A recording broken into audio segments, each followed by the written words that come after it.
Good morning all of you. कक्षा 10 में मानसरोवर विद्या विहार से मयूर सर आपका हार्दिक स्वागत करता हूँ बच्चों। हमने इसके पहले चैप्टर नंबर 2 और चैप्टर नंबर 4 में जो अलग अलग पार्ट में 1-2 में जो वीडियो बनाए हैं वो आपको देख लेने हैं और उसका स्वाध्याय आपको अपने नोटबुक में लिख लेना है बच्चों। हमने 2 चैप्टर पूर्ण किए हैं, चैप्टर नंबर 2 और चैप्टर नंबर 4। आज हम चैप्टर नंबर 1 भारत की जो विरासत है उसके बारे में चर्चा करने वाले हैं। बराबर, मैंने बताया था कि चैप्टर नंबर 3 बराबर इस साल जो 30% सरकार ने सिलेबस काटा है उसमें पूछे जाने वाला नहीं है। ओके बच्चों, चलो देखते हैं। भारत प्राचीन संस्कृति वाला देश है। भारत के प्राचीन ग्रंथ विष्णु पुराण में भारत विषयक में कहा गया है कि उत्तर यमुद्र हिमांद्रेच्छेव दक्षिणम वर्ष तत् भारत नाम भारती यत्र संतति। अर्थात इसमें बताया गया है कि समुद्र के उत्तर और हिमालय के दक्षिण स्थित स्थल का नाम भारतवर्ष है, जिसकी संतान भारतीय है। बराबर, कि समुद्र के उत्तर बराबर जो नीचे समुद्र है उसके उत्तर में और हिमालय के दक्षिण के स्थल पर एक नाम है जिसका नाम क्या है, भारतवर्ष, जिसकी संतान कौन है, भारतीय है। भारत में शुभ कार्य के प्रारंभ के लिए जाने वाले संकल्पों में भारतवर्ष, भरतखंड, जम्बूद्वीप, आर्यव्रत जैसे शब्दों का उपयोग होता था। बराबर, जो भारत में शुभ कार्य प्रारंभ करने जाने वाले संकल्पों में भारतवर्ष, भरतखंड, जम्बूद्वीप, आर्यव्रत जैसे शब्दों का क्या उपयोग किया जाता था। पूर्व, पश्चिम, दक्षिण तीनों दिशाओं में समुद्र और उत्तर दिशा में हिमालय में गिरिमालाएं जैसी प्राकृतिक सीमाओं वाला हमारा देश है। बराबर, जिसमें हमारे जो दिशा है पूर्व, पश्चिम, उत्तर, दक्षिण, ये बराबर इसमें पूर्व, पश्चिम, दक्षिण तीनों दिशाओं में समुद्र आपको दिखाई देगा और उत्तर दिशा में कौन सा, हिमालय की गिरिमालाएं जैसी प्राकृतिक सीमाओं वाला हमारा देश है। हमारे देश की समृद्धि से आकर्षित होकर के उनके विदेशी लोग व्यापार करने के लिए आए, स्थायी हुए और भारतीय संस्कृति की धारा के साथ मिल गई। बराबर, जो भारत की समृद्धि थी, हम कहते थे ना भारत पहले सोने के चिड़िया था, तो तब विदेशी लोग व्यापार करने के लिए भारत आए, वहाँ स्थायी हुए और भारतीय संस्कृति की धारा के साथ क्या, बराबर समय अनुसार मिलते गए। इस आदान प्रदान की परस्पर प्रक्रिया द्वारा देश में अनेक परिवर्तन देखने को मिले और इस तरह एक पीढ़ी से दूसरी पीढ़ी ही हमारी विरासत का हस्तांतरण हुआ तथा उसका क्या हुआ, सातत्यपूर्ण विकास हुआ बच्चों। बराबर, जो इस तरह जो परिवर्तन देखने को मिला, इस परिवर्तन में एक पीढ़ी से दूसरी पीढ़ी हमारी जो विरासत है बराबर, तो उसमें हस्तांतरण हुआ और एक सातत्यपूर्ण हम मान सकते हैं कि विकास हुआ। चलो हम देखते हैं भारत का स्थान और विस्तार। वर्तमान भारत का स्थान और विस्तार विषय में कक्षा 9 में आप अध्ययन कर चुके हैं कि प्राचीन समय का भारत बहुत विशाल था और वर्तमान समय में भी भारत का विस्तार से दृष्टि विश्व में कितने 7वें क्रम और जनसंख्या की दृष्टि से हम देख सकते हैं कि दूसरा स्थान है। बराबर, भारत का स्थान और विस्तार वर्तमान समय में जो भारत का स्थान और जो विस्तार है उसके बारे में आपने कक्षा 9 में तो अध्ययन कर आपने किया होगा, किंतु प्राचीन समय का जो भारत बहुत विशाल था। आपको पता है कि अफगानिस्तान से लेकर चीन तक बराबर हमारा जो देश सबसे बड़ा माना जाता था। तो वर्तमान समय में भी भारत का जो विस्तार और दृष्टि के से विश्व में 7वें क्रम पर और जनसंख्या में बराबर देखो विस्तार की दृष्टि में कितवें क्रम पे है, 7वें क्रम पे हमारा देश है और जनसंख्या की दृष्टि से दूसरा स्थान है। चलो देखते हैं वैविध्यपूर्ण विरासत। भारत के जो विरासत है वो क्यों वैविध्यपूर्ण मानी जाती है। भारत भूमि ने हमें और विश्व को समृद्धि और वैविध्यपूर्ण विरासत दी है। भारतीय संस्कृति शांति प्रिय और व्यापारी रही है। भारत की संस्कृति में सतचित्त आनंद का अनुभव प्राप्त होता है। बराबर, भारत भूमि हमें और विश्व को एक प्रकार के मान सकते हैं कि संपूर्ण एवं वैविध्यपूर्ण अलग अलग जो आपको बताया कि अलग अलग जात है, अलग अलग भाषा, अलग अलग धर्म है, तो भी सब में बराबर जो एकता देखने को मिलती है उसको वैविध्यपूर्ण विरासत कह सकते हैं भारत बच्चों, जिसमें भारतीय संस्कृति की शांति प्रिय और व्यापारी रही है। और इस संस्कृति में आपको तीन चीज का अनुभव होता होगा, सत्य, चित और आनंद। इसके उपरांत यहाँ आकर बसी भिन्न भिन्न संस्कृति के साथ आदान प्रदान द्वारा भारतीय संस्कृति समृद्ध बनी। इस चैप्टर में हम जो अलग अलग देशों से अलग अलग जो प्रजाएं भारत में आकर बसी, बराबर, और हमारे जो संस्कृति का आदान प्रदान हुआ और हमारी जो भारतीय संस्कृति समृद्ध बनी, उसके बारे में देखने वाले हैं। उसके द्वारा अपनाए गए अहिंसा एवं शांति मूल्यों की आज समूचे विश्व में प्रशंसा हो रही है और उसे स्वीकार किया जा रहा है। बराबर, हमारे भारत देश में जो एक अहिंसा, हम कहते हैं ना अहिंसा परम धर्म, बराबर, तो ये शांति के मूल्य की आज समूचे विश्व में क्या हो रही है बच्चों, प्रशंसा हो रही है और आज भी उसका स्वीकार किया जा सकता है। देखते हैं, सिंधु घाटी की संस्कृति के लोगों से लेकर आज तक लोगों में भारतीय को अपनी योग्यता, बुद्धि, शक्ति और कला का कौशल्य द्वारा समृद्ध बनाए। बराबर, सिंधु घाटी की जो संस्कृति के लोग से लेकर जो 5000 साल पहले सिंधु संस्कृति जो थी, वहां से लेकर आज तक लोगों ने अपनी जो योग्यता है, बुद्धि, शक्ति, कला और कौशल्य को क्या बनाया है, समृद्ध बनाने का काम किया है। भारत के भव्य विरासत को निर्माण और प्रशिक्षण के लिए अनेक ऋषि मुनियों, संत, विदेशियों, विद्वान, चिंतक, कलाकार, कारीगर, वैज्ञानिक संशोधकों, साहित्यकारों और शिक्षा शास्त्रियों तथा राजनीतिक इतिहासकारों, समाज सुधार वगैरह ने हम देख सकते हैं कि क्या दिया है, महत्वपूर्ण योगदान देने का काम किया है। उनके धर्म, शासन शैली, भाषा, कला, चित्र, बोली, पहनावा और रीति रिवाज आदि भारत को मिले और भारत की जो संस्कृति है वो रंग बेरंगी संस्कृति का क्या हुआ, निर्माण हुआ। चलो हम आगे देखने वाले हैं संस्कृति का अर्थ क्या है। बराबर, इस चैप्टर में पहला चीज ये कि विरासत किसे कहते हैं, ये तो हमने समझा।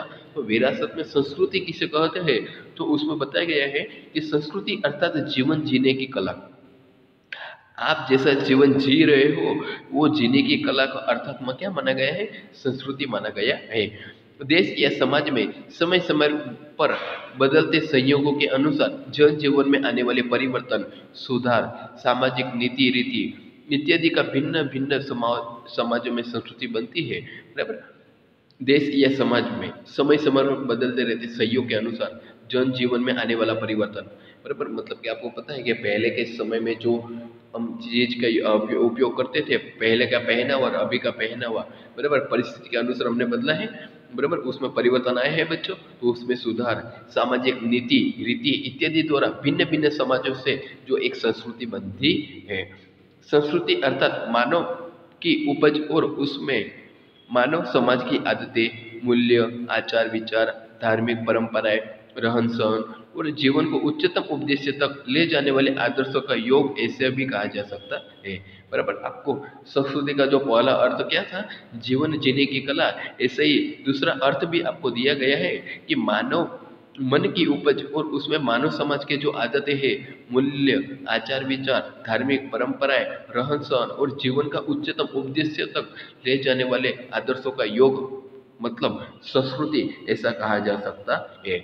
बराबर, हम चलो अब देखते हैं भारतीय संस्कृति विरासत। चलो, हमने संस्कृति के बारे में तो पढ़ा कि संस्कृति किसे कहते हैं, जीवन जीने की कला को संस्कृति कहते हैं, पर किंतु विरासत किसे कहते हैं, चलो वो देखते हैं। विरासत अर्थात हमें पूर्वजों द्वारा जो अमूल्य भेंट प्राप्त हुई है उसको हम विरासत कह सकते हैं। कि विरासत अर्थात क्या बताया गया है कि हमें अपने जो पूर्वजों द्वारा, बराबर, जो जैविक या भौतिक हो, जैविक मतलब माँ बाप के जो लक्षण आते हैं, बराबर, अपने पुत्र में उसको जैविक बोलते हैं और भौतिक किसको कहते हैं बच्चों, कि जो हमने चैप्टर नंबर 2 में देखा कि भौतिक विरासत आपको जो मिलकत मिलती है, घर मकान, अलग अलग जो आपको जमीन जायदाद मिलती है, वो भौतिक विरासत कहते हैं बच्चों। तो इसलिए कि विरासत अर्थात हमें जो पूर्वजों द्वारा प्राप्त हुई अमूल्य भेंट है उसको हम विरासत माना जा सकता है। भारत का इतिहास हजारों वर्ष पुराना है। विद्यालय में ली जाने वाली दैनिक प्रतिज्ञा में हम मुझे अपने देश से प्यार की और उसकी समृद्धि तथा बहुविध परंपरा पर गर्व है ऐसा कहते हैं। मतलब आप तो जो स्कूल में प्रार्थना के दौरान जो प्रतिज्ञा लेते हैं कि मुझे मेरे देश से क्या है बच्चों, प्यार है और इसकी समृद्धि और बहुविध परंपरा को गर्व है, ऐसा आप कहते हैं। इसका मतलब यह समृद्ध विरासत अर्थात भारत का जो समग्र विश्व को पूर्ण मानव जीवन रहस्यों की देन है, बराबर। ऐसा कहा जा सकता है कि भारत का जो समग्र विश्व में कि मानव जीवन कैसा होता है, एक प्रकार को जीना कैसा होता है, वो सब दिखाने का काम, एक रास्ता दिखाने का काम किसने किया है, भारत ने किया है, ऐसा हम कह सकते हैं। आइए भारतीय विरासत को नीचे दिए गए दो माध्यम से समझे। देखो, भारत का जो विरासत है उसके दो भागों में बांटा गया है बच्चों, भारत की प्राकृतिक विरासत और भारत की सांस्कृतिक विरासत, बराबर। प्राकृतिक यानी जो प्रकृति ने हमको कुछ जो विरासत में दिया है उसको प्राकृतिक विरासत कहेंगे, और सांस्कृतिक विरासत मतलब हमारे जो पूर्वजों ने दिया है उसको हम भारत की जो सांस्कृतिक विरासत कह सकते हैं। इसलिए इसको दो भागों में बांटा गया है, बराबर। इसमें हम देखते हैं कि प्रकृति, पर्यावरण और मानव जीवन के बीच निकटतम संबंधों का परिणाम अर्थात प्राकृतिक विरासत। इसका अर्थ आपको याद रखना है बच्चों कि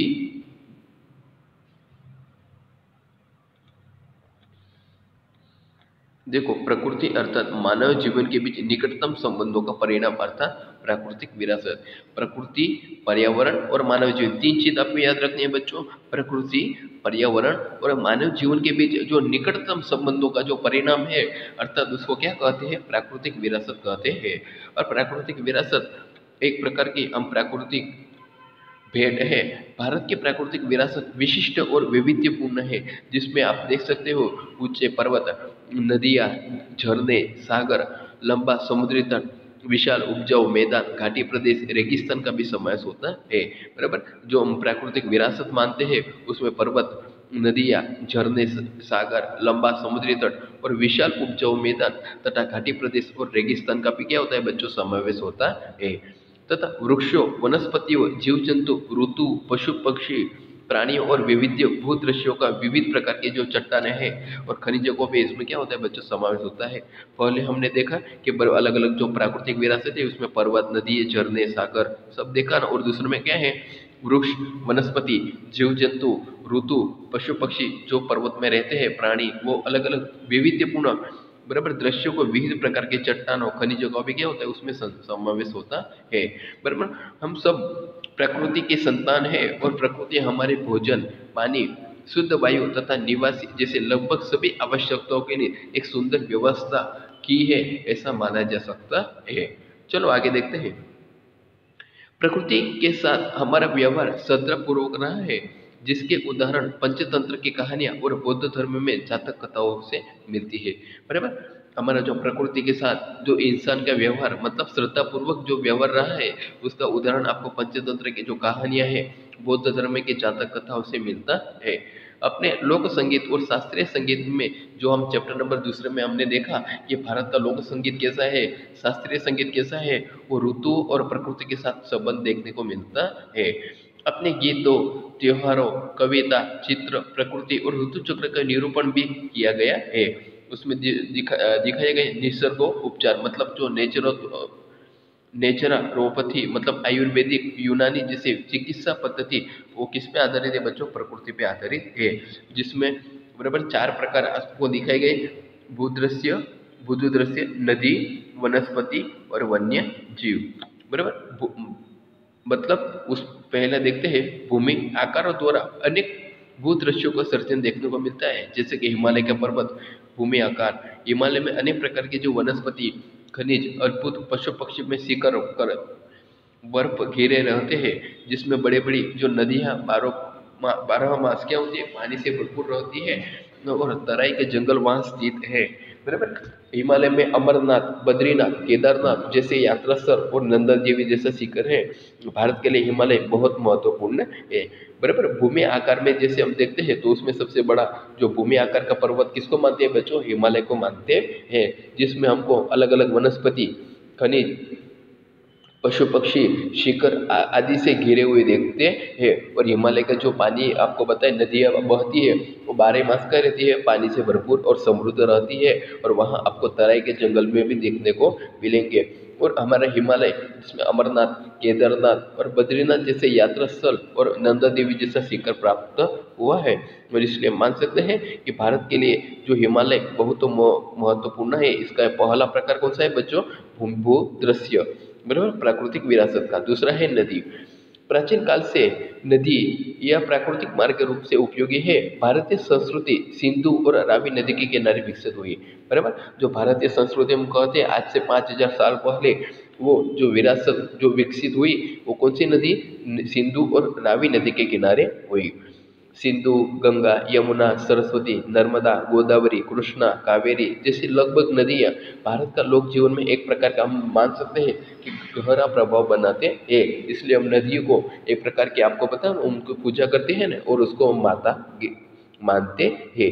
पीने का पानी हो, अन्य पानी के लिए सिंचाई, बिजली, कृषि, जलमार्ग जैसे हमारी जो महत्वपूर्ण आवश्यकता है उसको संतुष्ट करने के लिए हम प्रमुख स्थान किसको दे सकते हैं? नदी को दे सकते हैं। इसके उपरांत जो मिट्टी के बर्तन, मकान, लिपाई, पुताई तथा उद्योगों के विकास के लिए मानव को नदियों को पानी पर क्या रहना पड़ता है? आधारित रहना पड़ता है। और इस तरह हम मान सकते हैं कि भारतीय प्रजा जीवन में नदियों ने एक समृद्ध बनाने का काम किया है। इसलिए अपनी संस्कृति में प्राचीन काल से नदी तट और उषा और संध्या के विविध भूदृश्यों की सौंदर्य, कला, समझ और कौशल्य का विकास की संस्कृति की विरासत मिला है। इसलिए हम नदियों को एक प्रकार के क्या मान सकते हैं बच्चों? लोक माता मान सकते हैं, बराबर। हम आगे देखेंगे, बराबर, वनस्पति जीवन, बराबर। जो पहले हमने कौन सा देखा? भूमि आकार मतलब भूदृश्य। दूसरा नदियाँ, जो हम दोनों हम कहाँ से प्राप्त हुए? प्राकृतिक विरासत उसको कह सकते हैं। और तीसरा कौन सा है? वनस्पति जीवन। भारतीय प्रजा आदिकाल से पर्यावरण प्रेमी रही है, जिसका प्रमाण उसका वृक्ष प्रेम, पुष्प प्रेम और पौधों से प्रति आदर है। मनुष्य, प्राणी, पशु पक्षी भोजन के लिए जो वनस्पति पर आधारित है। और भारत में आपको पता है बरगद, पीपल का पेड़, तुलसी का पेड़ आदि का धूप और पूजा किया जाता है, बराबर। कौन से हमारे जो बरगद, पीपल, तुलसी आदि की पूजा करते हैं और हम धूप दीप उसमें किया जाता है। और वट सावित्री के व्रत में बरगद की क्या पूजा की जाती है। और उपयोगी पौधों से अति प्राचीन काल हमारे जीवन के क्या बनाए बच्चों? समृद्ध बनाने का काम किया है, बराबर। उसमें अनाज, दलहन, तेलहन, पौधों, धन धान्य, लहराते खेत, वन समृद्धि, पूर्ण जंगलों और औषधियों को लेकर हम मान सकते हैं कि प्राचीन काल में हमारे जीवन के साथ समृद्ध बनाया है, बराबर। हम जो अलग अलग वनस्पति की है, बरगद का पेड़ है, वो सबके हम क्या करते हैं? पूजा करते हैं। और हमको जो दलहन है, धन धान्य, लहराते खेत, वन समृद्धि, जंगलों और औषधि हमको कहाँ से प्राप्ति होती है बच्चों? जंगलों से ही प्राप्त होती है ना। इसलिए हम मान सकते हैं कि प्राचीन काल से हमारे जीवन को, बराबर, बहुत समृद्ध बनाया है। हरड़, बहेड़ा, आंवला, धीकोवार, अड़सू, नीम आदि औषधि तथा मोगरा, गुलाब, कमल, गेंदा, सूर्यमुखी, चंपा, निशिगंधा, जूही आदि पुष्पों ने मानव जीवन पर एक मान सकते हैं कि सुंदर, सुवासित और निरामय समृद्ध बनाया है। इस तरह भारतीय सामाजिक और धार्मिक जीवन पे वनस्पतियों का हम क्या कह सकते हैं? बहुत अच्छा प्रभाव कह सकते हैं, बराबर। अब वन्य जीव। प्राचीन समय में भारत में देश प्रकृति प्रेमी होने के साथ प्राणी प्रेमी संस्कृति वाला देश है, जहां आपको पता है कि भारत में बाघ, सिंह, हाथी, गैंडा, सियार, भालू, हिरण, सांबर, खरगोश, अजगर, सांप, नेवला, गोह, साई जैसे अनेक प्रकार के जीव देखने को मिलते हैं।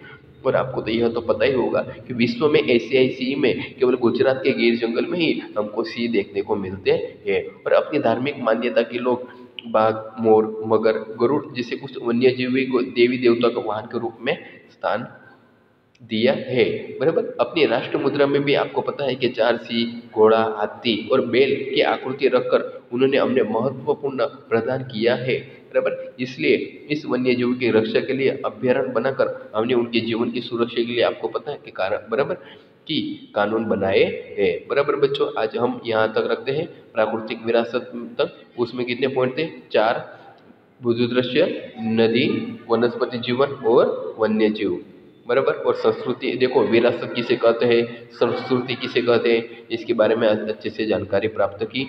तो आपको ये अपने नोटबुक में रोज लिखते जाना है बच्चों, और ये वीडियो को बारंबार देखना है। ओके, वीडियो अच्छा लगा हो तो लाइक कीजिए, शेयर कीजिए, सब्सक्राइब कीजिए। Okay, thank you. जय हिंद, जय भारत।